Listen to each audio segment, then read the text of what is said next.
नमस्कार, सत श्री अकाल, सलाम दोस्तों। मैं रोहित गुप्ता, मेरे यूट्यूब चैनल रोहित क्लासेस में आपका तहे दिल से स्वागत है। दोस्तों, हम यहाँ आर्य कंपटीशन टाइम्स की पुस्तक वर्ल्ड हिस्ट्री पढ़ रहे हैं, जिसमें आज हमारा 25 नंबर चैप्टर राष्ट्रसंघ प्रारंभ होने जा रहा है। तो वीडियो को स्टार्ट करने से पहले आप सभी लोगों से अनुरोध है कि आप सभी लोग वीडियो को लाइक कर दीजिए। चैनल को अब तक जिन्होंने सब्सक्राइब नहीं किया है दोस्तों, वो प्लीज़ सब्सक्राइब करके बेल आइकन प्रेस कर दीजिए, ताकि आने वाले वीडियोस आपको सही टाइम पर प्राप्त हो सके। और वीडियो को शेयर करना आप लोग मत भूलिएगा दोस्तों। और जिन लोगों को लगता है वीडियो में मैं बहुत स्लो बोल रहा हूँ, तो प्लीज़ वो यूट्यूब के सेटिंग में जाके प्लेबैक स्पीड बटन को 1.5x कर लीजिएगा, ताकि आपको मेरी वॉइस जो है आपके माध्यम के अनुसार प्राप्त हो सके दोस्तों। तो चलिए आगे बढ़ते हैं। चैप्टर नंबर 25 राष्ट्रसंघ को पढ़ते हैं।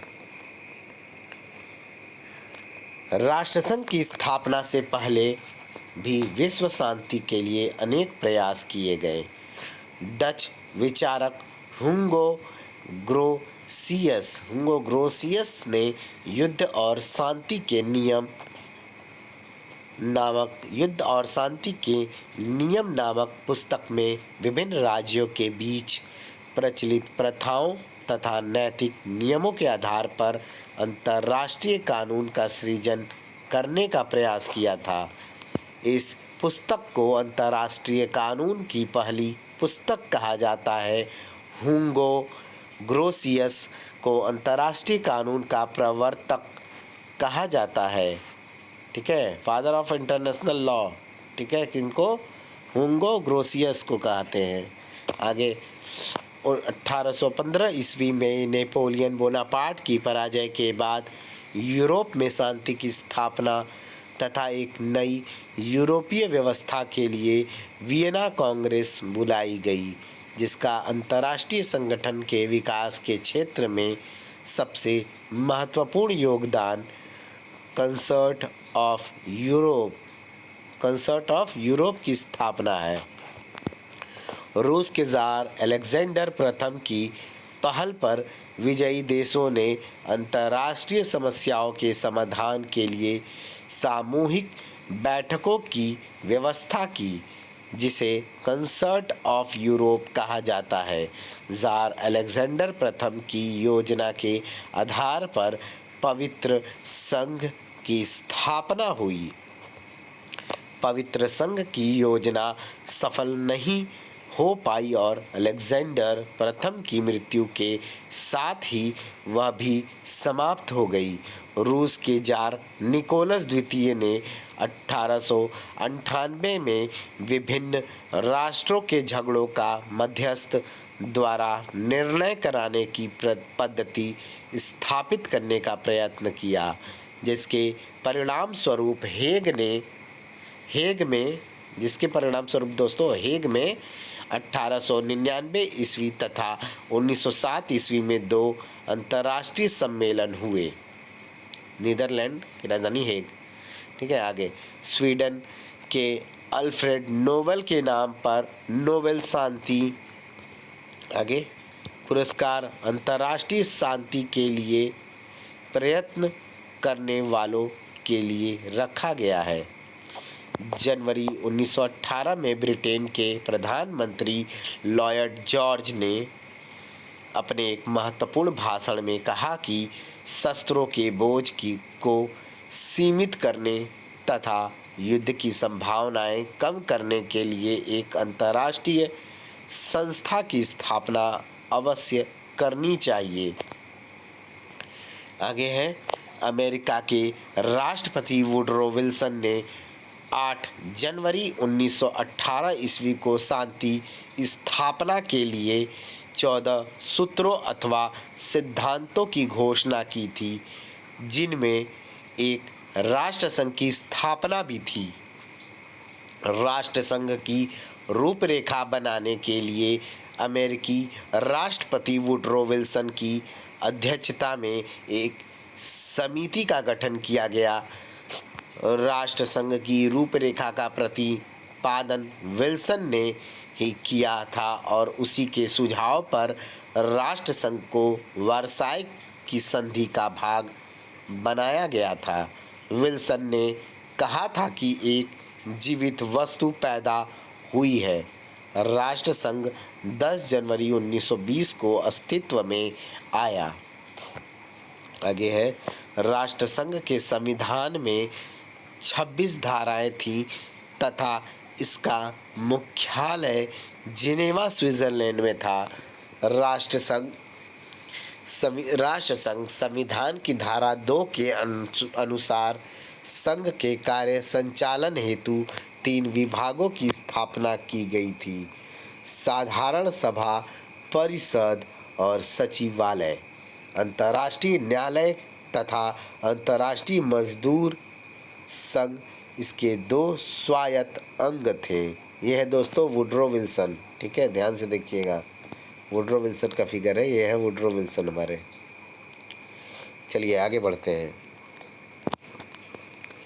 थोड़ा बड़ा कर लेते हैं, स्पष्ट दिखे। राष्ट्रसंघ संविधान की धारा 8 एवं 9 निशस्त्रीकरण से संबंधित थी।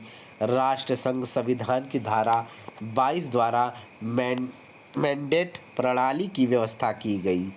राष्ट्रसंघ संविधान की धारा 26 राष्ट्रसंघ के संविधान में संशोधन से संबंधित थी। अमेरिका के राष्ट्रपति वुडरो विल्सन को राष्ट्रसंघ का जनक कहा जाता है। संयुक्त राज्य अमेरिका, जिसने राष्ट्रसंघ को बनाने में मुख्य भूमिका निभाई, इसका सदस्य नहीं बना क्योंकि सीनेट ने इस बात की अनुमति नहीं दी थी, कारण कि यह मुनरो सिद्धांत के विरुद्ध होता। अमेरिकी राष्ट्रपति जेम्स मुनरो ने 1823 ईस्वी में अमेरिकी कांग्रेस के सम्मुख कहा कि यूरोप के राष्ट्र अमेरिका, विशेषकर लैटिन या दक्षिणी अमेरिका के आंतरिक मामलों में कोई हस्तक्षेप नहीं करेंगे। जिस प्रकार अमेरिका का यूरोपीय राष्ट्रों के आंतरिक मामलों में हस्तक्षेप करने का कोई विचार नहीं है, इसे मुनरो सिद्धांत के नाम से जाना जाता है। आगे, सीनेट द्वारा राष्ट्रसंघ की सदस्यता अस्वीकार करने का मुख्य कारण इसके संविधान की 10वीं धारा थी, जो सामूहिक सुरक्षा के सिद्धांत से संबंधित थी। इसके अंतर्गत शांति भंग करने वाले आक्रामक राज्यों के खिलाफ आर्थिक और सैनिक कार्यवाही की बात कही गई थी। राष्ट्रसंघ के विरोधियों का कहना था कि इससे अमेरिका अन्य देशों के साथ व्यर्थ में झंझटों में फंस जाएगा। राष्ट्रसंघ को युद्ध का बालक यानी चाइल्ड ऑफ वॉर कहा जाता है। राष्ट्रसंघ की पहली बैठक 16 जनवरी 1920 को पेरिस में हुई। 1 नवंबर 1920 को राष्ट्रसंघ का मुख्यालय लंदन से जेनेवा स्थानांतरित किया गया। कहाँ? लंदन से जेनेवा स्थानांतरित किया गया। राष्ट्रसंघ साधारण सभा की पहली बैठक 15 नवंबर 1920 को संपन्न हुई। राष्ट्रसंघ के संविधान में सामूहिक सुरक्षा के सिद्धांत एवं निरस्त्रीकरण को स्वीकार किया गया। राष्ट्रसंघ के 2 मुख्य उद्देश्य निम्नलिखित थे। पहला, अंतर्राष्ट्रीय सहयोग, शांति तथा सुरक्षा बनाए रखना। दूसरा, अंतर्राष्ट्रीय सहयोग को प्रोत्साहन देना। ठीक है, आगे है, राष्ट्रसंघ के 3 प्रधान अंग सभा, परिषद एवं सचिवालय थे तथा 2 स्वायत्त अंग अंतर्राष्ट्रीय न्यायालय का स्थायी न्यायालय एवं अंतर्राष्ट्रीय श्रम संगठन थे। सभा राष्ट्रसंघ की प्रतिनिधि संस्था थी। राष्ट्रसंघ के सभी सदस्य राष्ट्र इसके भी सदस्य थे। सदस्य देश अपने 3 प्रतिनिधि इसमें भेज सकता था, परंतु उसे एक ही मत देने का अधिकार था। सभा अपने सभी महत्वपूर्ण कार्य सर्वसम्मति से करती थी। परिषद संघ के अंगों में सबसे शक्तिशाली अंग था। इसके 4 स्थायी ब्रिटेन, फ्रांस, इटली, जापान तथा 4 अस्थायी सदस्य थे। 1926 में जर्मनी इसका स्थायी सदस्य बना। अस्थायी सदस्यों का निर्वाचन असेंबली 3 वर्ष के कार्यकाल के लिए करती थी। पहले 4 अस्थायी सदस्य बेल्जियम, ब्राज़ील, यूनान एवं स्पेन थे। अस्थायी सदस्यों की संख्या 22 सितंबर 1922 को 4 से बढ़कर 6 हो गई तथा 8 सितंबर 1926 को 6 से बढ़कर 9 हो गई। जब जर्मनी एवं जापान ने राष्ट्रसंघ की सदस्यता छोड़ दी आगे, तब इसके अस्थायी सदस्यों की संख्या 9 से बढ़ाकर 11 कर दी गई। सोवियत संघ के स्थायी सदस्य बनने के उपरांत राष्ट्रसंघ की कुल सदस्य संख्या 15 हो गई थी। संयुक्त राज्य अमेरिका इसका 5वां स्थायी सदस्य था, लेकिन उसने इसकी सदस्यता ही ग्रहण नहीं की। प्रत्येक सदस्य को एक मत प्राप्त था। किसी भी सदस्य को वीटो पावर नहीं था। सचिवालय जेनेवा में स्थित था। इसका प्रधान जो है महासचिव कहलाता था, जिसकी नियुक्ति परिषद द्वारा साधारण सभा की अनुमति से की जाती थी। पहले महासचिव ब्रिटेन के सर जेम्स एरिक ड्यूमांट नियुक्त हुए। अंतर्राष्ट्रीय न्याय का स्थायी न्यायालय, जिसका मुख्यालय हेग, हॉलैंड में था, में 15 न्यायाधीश थे। इनकी नियुक्ति साधारण सभा द्वारा 9 वर्ष के लिए की जाती थी। ठीक है। यह अंतर्राष्ट्रीय झगड़ों का निपटारा करता था तथा इसका निर्णय अंतिम हुआ करता था। अंतर्राष्ट्रीय श्रम संगठन ILO की स्थापना श्रमिकों के हितों की रक्षा के लिए की गई, जिसका मुख्यालय जेनेवा में था। यह श्रमिकों की दशा सुधारने हेतु कार्यरत रहता था। राष्ट्रसंघ की आधिकारिक कार्यकारी भाषाएं फ्रेंच, अंग्रेजी एवं स्पेनिश थी।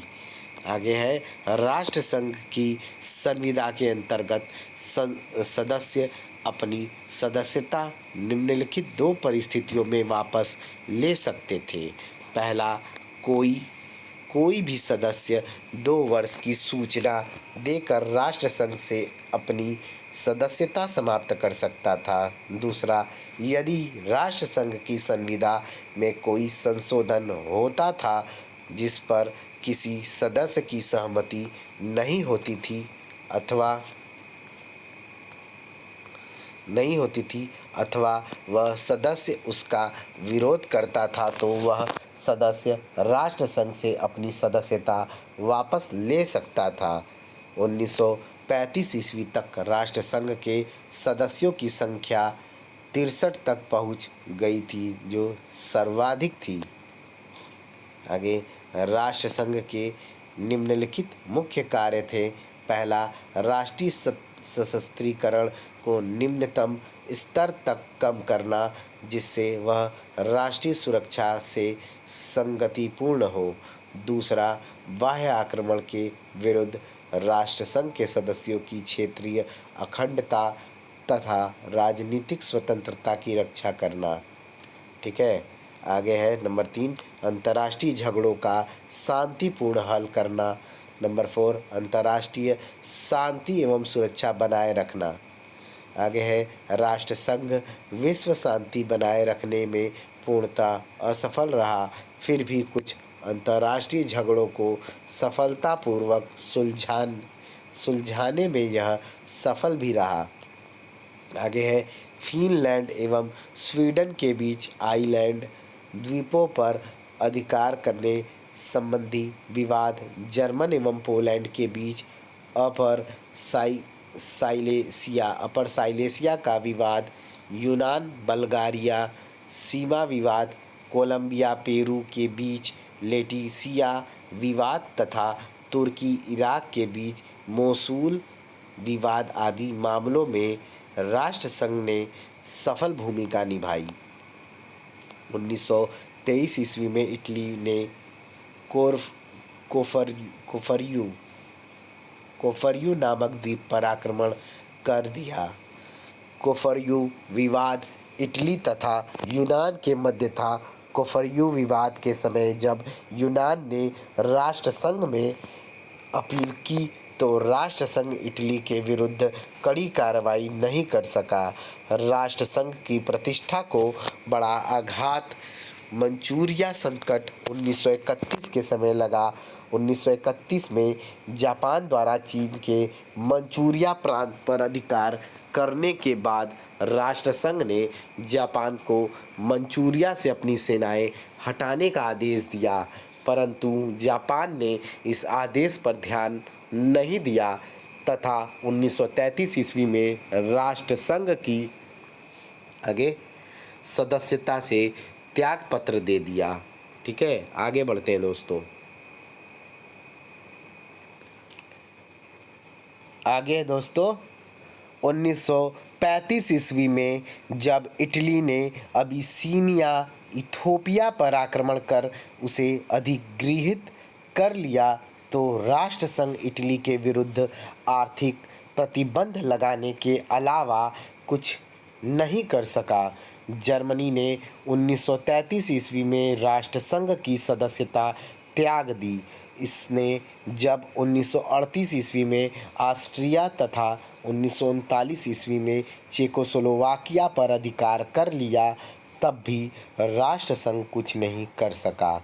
1939 ईस्वी में फिनलैंड पर रूस के आक्रमण के कारण 1939 ईस्वी में रूस को राष्ट्रसंघ से निष्कासित कर दिया गया। यह राष्ट्रसंघ से निष्कासित होने वाला एकमात्र राष्ट्र था। जर्मनी, इटली और जापान में संकीर्ण राष्ट्रवाद की विचारधारा का होना तथा इंग्लैंड एवं फ्रांस जैसे बड़े राष्ट्रों द्वारा आदर्शवादी बातें करना व तुष्टीकरण की नीति अपनाना भी राष्ट्रसंघ की असफलता का एक प्रमुख कारण था। राष्ट्रसंघ की निम्नलिखित दुर्बलताएं तथा दोष थे। पहला, राष्ट्रसंघ द्वारा केवल सर्वसम्मति से निर्णय लिया जा सकता था। राष्ट्रों के गुटों में बटे रहने के कारण अनेक मामलों में सर्वसम्मति संभव नहीं थी। नंबर 2 पॉइंट, राष्ट्रसंघ की संविदा में युद्ध को पूर्णतः वर्जित नहीं किया गया था। कुछ परिस्थितियों में राज्यों को युद्ध करने का अधिकार था। आगे देखते हैं दोस्तों। नंबर 3 पॉइंट है, अमेरिका राष्ट्रसंघ का सदस्य नहीं बन पाया। नंबर 4, यदि राष्ट्रसंघ की संविदा में हुआ कोई संशोधन किसी सदस्य को मान्य नहीं होता था अथवा वह उसका विरोध करता था तो ऐसा राष्ट्रसंघ से अपनी सदस्यता वापस ले सकता था। नंबर 5, 2 वर्ष का नोटिस देकर कोई भी सदस्य राष्ट्रसंघ से अपनी सदस्यता वापस ले सकता था। नंबर 6 दोस्तों, राष्ट्रसंघ की परिषद में अंतर्राष्ट्रीय विवादों को शांतिपूर्ण ढंग से हल करने की क्षमता नहीं थी। नंबर 7, राष्ट्रसंघ एक सार्वभौमिक अंतर्राष्ट्रीय संस्था नहीं थी। 8 नंबर है, राष्ट्रसंघ महाशक्तियों तथा छोटे राज्यों के भेदभाव पर आधारित था। संयुक्त राज्य अमेरिका द्वारा असहयोग करने के संदर्भ में गैथोर्न हार्डी ने कहा कि एक बालक राष्ट्रसंघ को यूरोप के दरवाजे पर अनाथ छोड़ दिया गया है। आगे EH कार का भी कहना था कि यूरोप के दरवाजे पर एक असहाय शिशु छोड़ दिया गया, जिसे देखने पर हर तरफ से अटलांटिक पार उसके जनक की याद आती थी। आगे है नॉर्मन बेंटविच ने राष्ट्रसंघ को एक बदनाम माँ की अवैध संतान कहा है। अब इम्पॉर्टेंट फैक्ट देख लेते हैं दोस्तों। 1920 ईस्वी में 10 जनवरी को राष्ट्रसंघ की स्थापना हुई। 1926 ईस्वी में जर्मनी राष्ट्रसंघ का सदस्य बना। 1931 ईस्वी में जापान द्वारा मंचूरिया पर आक्रमण हुआ। 1933 ईस्वी में जापान एवं जर्मनी ने राष्ट्रसंघ की सदस्यता त्यागी, दोनों ने त्यागी। 1934 में रूस राष्ट्रसंघ का सदस्य बना। आगे है 1935 ईस्वी में इटली द्वारा इथोपिया पर आक्रमण हुआ। 1936 ईस्वी में स्पेन में गृह युद्ध आरंभ हुआ। 1937 ईस्वी में दोस्तों इटली ने राष्ट्रसंघ की सदस्यता को त्याग दिया। ठीक है, 35 में आक्रमण किया था इथोपिया पे और 37 में त्याग दिया। 38 में दोस्तों 1938 में ऑस्ट्रिया का जर्मनी में विलय हो गया। 1946 में दोस्तों 20 अप्रैल को राष्ट्रसंघ का अंतिम अधिवेशन हुआ। इस प्रकार से दोस्तों हमारा चैप्टर नंबर 25 राष्ट्रसंघ समाप्त होता है। नेक्स्ट वीडियो में दोस्तों हम लोग संयुक्त राष्ट्र यानी UNO पढ़ेंगे। ठीक है, तो मिलते हैं नेक्स्ट वीडियो में। प्लीज़ वीडियो को लाइक कर दीजिएगा। चैनल को अब तक जिन्होंने सब्सक्राइब नहीं किया है दोस्तों, वो प्लीज़ चैनल को सब्सक्राइब करके बेल आइकन प्रेस कर दीजिएगा ताकि आने वाले वीडियोस आपको सही टाइम पर मिल सके। और वीडियो को शेयर करना आप लोग मत भूलिएगा दोस्तों, क्योंकि अगर आप शेयर करते हैं तो दूसरों तक ये वीडियो पहुंचेगा और उनका भी कल्याण होगा। ठीक है, थैंक यू फॉर वॉचिंग। मिलते हैं नेक्स्ट वीडियो में। Good night, take care, sweet dream. खूब पढ़ते रहिए, खूब बढ़ते रहिए। लव यू दोस्तों।